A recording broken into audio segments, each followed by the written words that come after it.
Yo soy la resurrección y la vida. El que cree en mí, aunque esté muerto, vivirá. Y todo aquel que vive y cree en mí, no morirá eternamente. Bienvenido al estudio de la escuela sabática.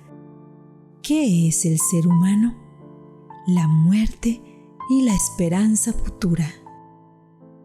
Lección 6. Él murió por nosotros. Miércoles 2 de noviembre.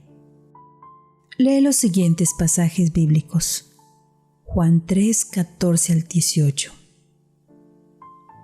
Y como Moisés levantó la serpiente en el desierto, así es necesario que el Hijo del Hombre sea levantado, para que todo aquel que en él cree no se pierda, mas tenga vida eterna. Porque de tal manera amó Dios al mundo, que ha dado a su Hijo unigénito, para que todo aquel que en él cree no se pierda, mas tenga vida eterna. Porque no envió Dios a su Hijo al mundo para condenar al mundo, sino para que el mundo sea salvo por él.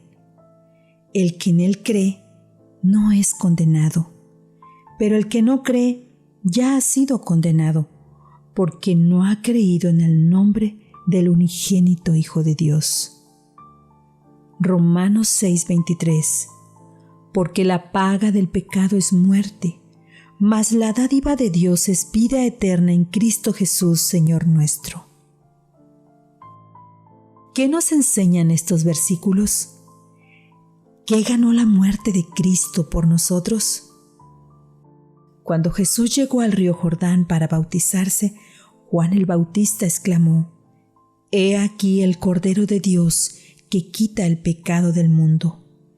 Esta declaración reconocía a Cristo como el Cordero de Dios antitípico, a quien apuntaban todos los verdaderos sacrificios del Antiguo Testamento.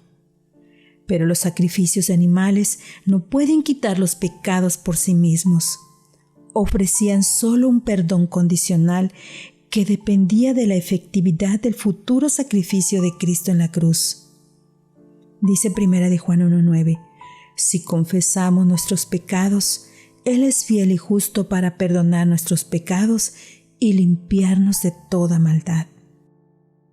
Lee Juan 3:16 y 17.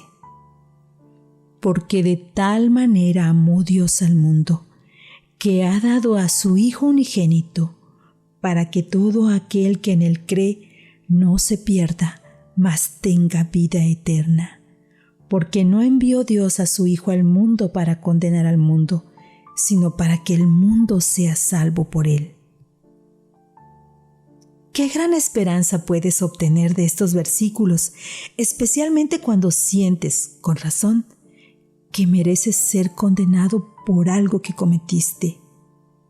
Piensa en lo que significa todo esto. Jesús, aquel que creó el cosmos, se ofreció a sí mismo por cada uno de nosotros, como sacrificio por los pecados. Todo para que no tengamos que ser condenados por lo que merecidamente se nos podría condenar. Esta es la gran promesa del Evangelio. Jesucristo declaró que de tal manera amó Dios al mundo que ha dado a su Hijo unigénito para que muriera por nosotros. Pero nunca debemos olvidar que Cristo se ofreció voluntariamente en nuestro favor, dice Hebreos 9:14. Lutero escribió lo siguiente: el altar en el que Él, Cristo, consumido por el fuego del amor ilimitado que ardía en su corazón, presentó el sacrificio vivo y santo de su cuerpo y su sangre al Padre con ferviente intercesión, con gran clamor y lágrimas apasionadas y angustiosas. Se cierra la cita. Cristo murió una vez para siempre, porque su sacrificio es más que suficiente y nunca pierde poder.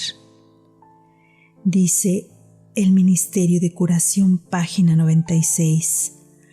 aunque hubiera habido una sola alma dispuesta a aceptar el Evangelio de su gracia, Cristo, para salvarla, habría escogido su vida de penas y humillaciones y su muerte ignominiosa. Se cierra la cita. Vuelve a leer Juan 3:16, reemplazando las palabras al mundo y todo aquel por tu nombre. ¿Cómo puedes aprender a hacer tuya esta maravillosa promesa momento a momento, especialmente cuando te sientes tentado a pecar? La Iglesia Adventista del Séptimo Día, Torrefuerte, Distrito Fortín, te invita a creer en aquel que vive por los siglos de los siglos.